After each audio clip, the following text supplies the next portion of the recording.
I'd like to welcome to the show writer and director of the upcoming film The Father, Florian Zeller. How are you today, sir? I'm fine, thank you. Um, First question for you is a little bit of an easy one before we dive into the film is, what is the first movie you remember seeing? I can't tell. You can No, I can't tell because I do not remember. Um, I can tell you what was the first real shock, for sure. aesthetic shock, but it was not the first film I've seen. And probably I would say it was Mulholland Drive by David Lynch. And I like quoting that film because there are some connection with the film we are talking about, The Father. But I remember that I was really shocked to discover that a film could create this feeling in the audience, because the film is like a puzzle, Mulholland Drive, and you have to be part of the narrative. You as a viewer, you have to make it work. You have to be in an active position, and this is something that I guess had a strong influence on my work when I started writing plays, and of course with the film. Absolutely. So The Father is about a man who refuses all assistance from his daughter as he ages. As he tries to make sense of changing circumstances, he begins to doubt his loved ones, his own mind, and even the fabric of reality. So this was originally a play. What made you want to turn it into a feature film? So it was a play called The Father as well. I'm French, as you can hear. So it was a French play. And at the very beginning, when I wrote the play, I guess it was something personal because I knew a bit what it was to go through such a deteriorating process because the play is about, let's say, dementia. But I was not certain that the audience would be open to such a journey because I knew that it would have been like a tough journey. And when we started the play on stage, I was very surprised and moved to discover that the response of the audience was very powerful, and it was always the same. People were coming to us after every performance to share their own story and to as if there was something cathartic about it. And I think that this is when I made the decision that I should make a film, because to me films are a lot about sharing emotions and to make you feel part of something bigger than yourselves. This is where you find something cathartic, when you are not only just with your own emotions and with your own story, but through them to realize that we are all connected, that we are all in the same, connected to to humanity, painful humanity, of course, but still. And so I started dreaming about making that film, because everything starts with a dream all the time. But in that dream, the one and only face that came to my mind was Anthony Hopkins' face. And that's the reason why I made the decision to do the film in English and not in French. It would have been, in a way, easier to try to do it in French. But I was absolutely obsessed and convinced that he would be extraordinary in this part. That's the reason why I started writing in English, and this is how it started. Yeah, so when I was doing my research, my question initially was going to be, why did you pick Anthony Hopkins? And then I started reading up about how you wrote it for basically Anthony Hopkins, and Yeah. said that it basically might not be an English version film if he wouldn't have agreed to do the film. So what was it like working with Hopkins? It was exactly what I could have hoped, and a bit better. Because, I think he is the greatest living actor, in my opinion. And it's true that that's the reason why the main character's name is Anthony, because I had him in mind, but also I wanted him to know that the script was written for him.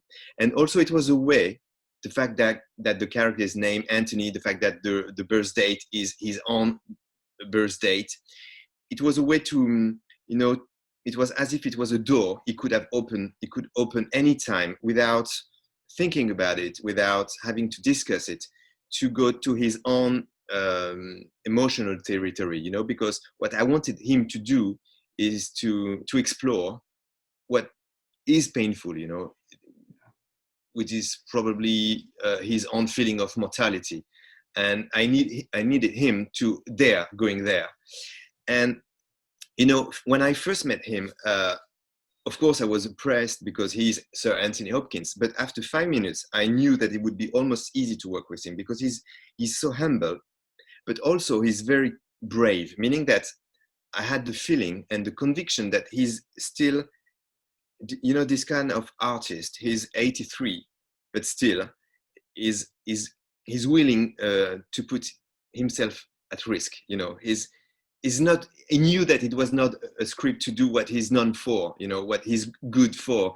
It was about trying to do something else. It was about trying to forget about everything he knew and to go to new territory. So I think he was really brave to dare doing this, because anytime, especially when you're 83, you're like, it's easier to do what you can do. You see what I mean? Yeah. But it means that he's a real artist, and Mhm. the whole process of working with him was like that. He's a real artist trying to serve something else than himself, serve the story, serve the emotions, serve the vision of the director. So it was a joyful and a great process together. So in with working with Hopkins and then talking about the script, for me, what stands out is the division of reality and what's real versus what is kind of in Anthony's head. When writing the script, like for me, it's like I try to process watching the film, and it's very, like I said, I've watched it 3 times now, and every time I've picked something else, a little bit else up from the film that I feel like that you were trying to utilize. We talked about a little bit off the air. You said this is something that you want people to kind of like watch multiple times, but every time you watch it, you pick something up. How hard was it to kind of write the script that can be somewhat confusing to watch, but at the Yeah. same time convey that message in a real and honest way? It's true that the narrative is complex and it looks like a labyrinth, and I know that the viewer has, I mean, I wanted to play with the feeling of confusion, but in my opinion, it was not confused at all. I was very precise about what I was looking for. And also because, it's my first feature film, and also because it's taken from a play, I knew the material. I was in a way over-prepared, meaning that I knew exactly what I wanted to do, with every frame. So it was like a very precise work, because it was not about just making people feel lost, because it's easy to do that, but it's to give enough information so that they believe they know what is reality. But at the same time, it doesn't quite work. We were talking about David Lynch, and in a way it's the same, meaning that it's like a puzzle. You have to play with all the pieces to make it work, to make it meaningful. Yep. And you can play with all the combinations. It will never entirely work, because there is a piece that is always missing, and it's done on purpose, because I wanted, as I said, the audience, the viewer, to be in an active position. I wanted to be there, to be in a unique position, as if they were going through that labyrinth, trying to figure it out, trying to understand who is this man pretending to be someone else, and that scene, is it before or after? And I wanted the audience to understand that they have to do the job themselves, to make it Yes. work. Not because I didn't want to do it, No. but because I profoundly believe that the audience is intelligent. So I didn't want it to be too easy for them. Yep. And I wanted it to be like an intellectual challenge. But then the moment comes when you can make it work entirely, and you have to let it go, in a way, as if you had to accept that your brain is not capable to understand everything. Yep. And when you let it go, you can understand the whole story on another level, which is a more emotional level, Yep. and this is the experience I wanted the audience to follow, meaning that you try to understand, you're active, and suddenly you let it go, and your heart make the job for you. Yes. And within each watch, one of my favorite, I think my favorite, there's a couple of them, but my favorite scene within the whole film is when Anthony's in the apartment, and um, Imogen Poots comes in, right? And it's her first visit. He introduces himself to her, and he plays this. He talks about how he's a dancer, and he talks about how this and that. And you are, for me as the viewer, I'm hooked in. I'm like, oh my God, like maybe he's. And then that fast, he switches it off to realize, oh my God, like he's partially still has some sense of reality, but at the same time, he doesn't understand quite yet that he does not at the same time, right? So what was it like kind of seeing scenes like that with Hopkins? Because, you know, you talked about you wrote it for him, but to see him kind of act that way, what was that like for you? Yeah, because it was a very playful scene to shoot, Yes. because it started as if he was like a very charming man, and suddenly, as you said, with just one sentence, there is that twist, and I knew that it would be almost easy with him to do that, because we, as if we could, for that small moment, recognize Hannibal Lecter, for one moment. Exactly. He's so good at being very cold and cruel. And the reason why is that, I didn't want the audience after a few minutes to be like, okay, I got it, we are in his head. It's about dementia. And so I got it, even when you are suspecting that this is probably the case, I didn't want, I wanted to play with uncertainty, So at that moment, we are not quite sure if Anthony is aware of the situation or not. And also, this is the first moment you discover the new set, because one of the main work about that film was to think of the set, meaning that what I didn't want to do is just to film a play, and so I wanted to try to do something very cinematic, and to do what the cinema can do, and to do what only the cinema can do. And it was a lot about the set, meaning that I remember when I wrote the script, I drew the layout of the apartment, because it was really part of that story. Yep. And it was like a mental space. And this is something that was very important for me, because when you think of adapting a play into a film, the first ideas you have or the first advices you get is always to write new scenes outdoors to make it feel more cinematic.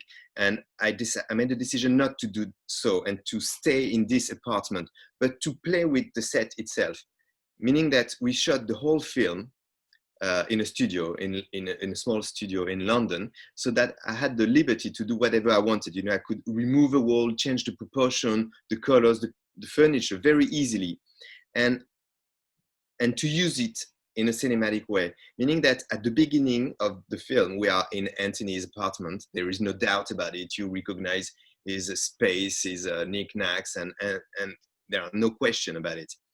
And step by step, always in the background, as subtle as possible, you have few changes, few metamorphoses on the set, so that you have the feeling that you know where you are, you recognize the space, you recognize the way to travel into it.